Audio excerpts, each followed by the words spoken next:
मध्य प्रदेश भाजपा में नेतृत्व परिवर्तन को लेकर एक बार फिर अटकलें शुरू हो गई हैं। शनिवार को भाजपा के वरिष्ठ नेता और प्रदेश प्रभारी मुरलीधर राव ने 2023 में सीएम शिवराज के चेहरे पर चुनाव लड़ने के सवाल पर कहा है कि 2023 की बात मैं कैसे कर सकता हूं, मैं राजनीति से हूं, भविष्यवक्ता नहीं। उनके इस बयान ने प्रदेश में नेतृत्व परिवर्तन की अटकलों को एक बार फिर हवा दे दी है। मुरलीधर राव ने कांग्रेस पर निशाना साधते हुए कहा है कि कांग्रेस की मानसिक स्थिति ठीक नहीं है। कांग्रेस अब धीरे धीरे विध्वंस की राजनीति में लग गई है। सांप्रदायिक नक्सलियों को संरक्षण देने का काम कांग्रेस कर रही है, आतंकियों को सम्मान देने का काम कांग्रेस ने किया है। वहीं भोपाल के किसान नेताओं को नजरबंद करने पर मुरलीधर राव ने कहा है कि आंदोलन तो होते रहते हैं, हम भी कई बार नजरबंद रहे, केंद्र सरकार हो या राज्य सरकार सभी किसानों के साथ। एक तरफ कोविड चल रहा है, लोग मर रहे हैं और लोगों की सेवा करना है, और ये 2023 के बारे में भी बात कर रहे हैं। 23 तक शिवराज जी रहेंगे, झांसा लग रहा है। मेरा कहना आप समझ नहीं रहे, मेरे कहना है कि सब रहेंगे। कोई रहते हुए उसका ना रहने की बात हमारे भारत में अच्छा नहीं माना जाता। 2018, 2019, 2020 और इसके बाद अब 2021 में मेरे को पूछ रहे हो कि 2018 में सीट क्यों कमाई। देखो, चुनाव में कई बार कभी कम होता है, कभी ज्यादा होता है। तो कांग्रेस पार्टी डिक्लाइन जब मैं कह रहा हूं तो सीट हारने से नहीं कह रहा हूं साहब, ये बात ध्यान रखना। सीट हारना जीतना कई बार 1984 में हमारे जब चुनाव हुए तो हमारे अटल जी भी हार गए, हमारा पार्टी खत्म हो गया, खाती खत्म हो गया। ऐसा नहीं है, कोई विशेष स्थितियों में कई बार होता है। चुनाव हार जीत की मुद्दा केवल नहीं होती है। कांग्रेस पार्टी चुनाव हार जीत से हट करके वो ग्रेजुअल डिक्लाइन है, पार्टी की फंक्शनिंग की डिक्लाइन है।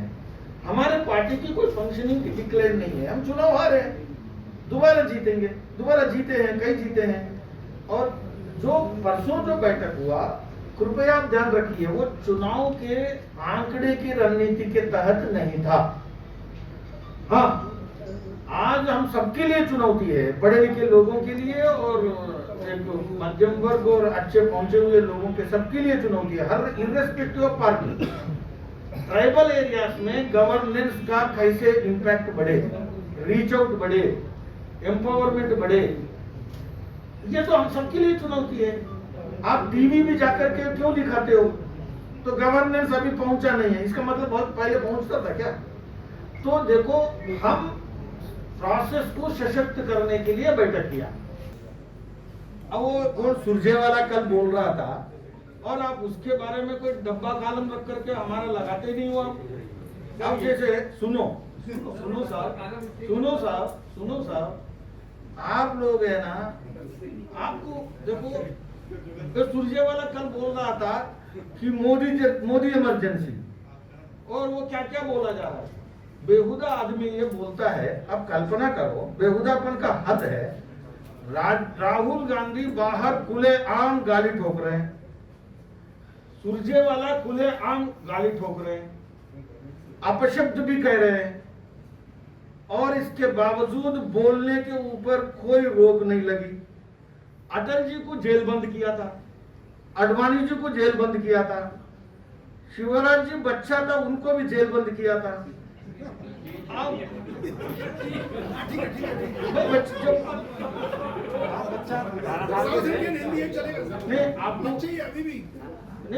अभी कैसे अभी जो मैंने शुरुआत में कहा भी, Congress as a political party at the national level declining, ये कोई सेमेंटिक्स नहीं है, ये केवल कोई सोफिस्ट्री और कोई आर्गुमेंट नहीं है, ये सच्चाई है। ये केवल बीजेपी कह रहा है और फैक्ट्स नहीं है, ऐसा नहीं है, ये सच्चाई है। मध्य प्रदेश भी इससे, मध्य प्रदेश में भी कांग्रेस इस रोग से पीड़ित है।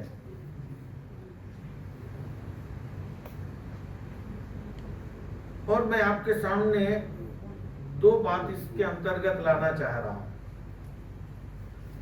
In the last few years, कुछ साल से विशेषकर राष्ट्रीय स्तर पर, विशेषकर प्रदेश स्तर पर कांग्रेस के बहुत वरिष्ठ और भूतपूर्व मुख्यमंत्री, उनके पहल और नेतृत्व बहुत सालों से मिला पार्टी को इस डिक्लाइन में, और हाल में उसके साथ प्रतिस्पर्धा में जो नए नए भूतपूर्व मुख्यमंत्री भी जुड़ गए। मेरी इसकी चिंता नहीं है, मेरी चिंता दूसरी है। कांग्रेस एक जमाने में, और विशेषकर मध्य भारत, महाकौशल, इस पूरे क्षेत्र में बड़े दिग्गजों की और आजादी की लड़ाई में नेतृत्व करने वालों की रही है, और वो धीरे धीरे अब वो डिसरप्टिव फोर्सेस जो देश में है, जो विध्वंसकारी तत्व है, वो कई बार लोकतंत्र की विरोधी माने जाने वाले तत्व है, चाहे नक्सलाइट्स हैं। कई बार यहां लोकल एथनिक पॉपुलेशन में प्रोलिसिटाइजेशन और इवेंजलिज्म को बढ़ावा देने वाले तत्व है, जिसके कारण ट्राइबल्स में और शेड्यूल्ड कास्ट पॉपुलेशन में नॉट ओनली डिसरप्शन, कॉन्फ्लिक्ट्स पैदा करता है, झगड़े और संघर्ष को जन्म देने वाला ऐसे इवेंजेलिकल प्रोलिसिटाइजेशन फोर्सेस और कम्युनली रेडिकल्स, जो रेडिकलाइज्ड फोर्सेस हैं कम्युनल बेसिस पर, ये सब का कांग्रेस धीरे धीरे अम्ब्रेला बन रहा है, और उनके आर्गुमेंट्स को बढ़ावा देने वाला पार्टी के नाते उभर रहा है। और negative agenda not just with BJP, it is acceptable, but in the process of opposing BJP, जो स्थानीय और प्रादेशिक और देशी जो मान्यताएं हैं, जो परंपराएं हैं, जो भारत के अस्मिता से जुड़े हुए हैं, भारत के अखंडता से जुड़े हुए हैं, उनको तोड़ने वाले तत्वों के श्रेय देने वाला पार्टी बनता जा रहा है। खबरों में बने रहने के लिए ग्रामीण भारत टीवी को सब्सक्राइब कीजिए और बेल आइकॉन दबाना ना भूलें।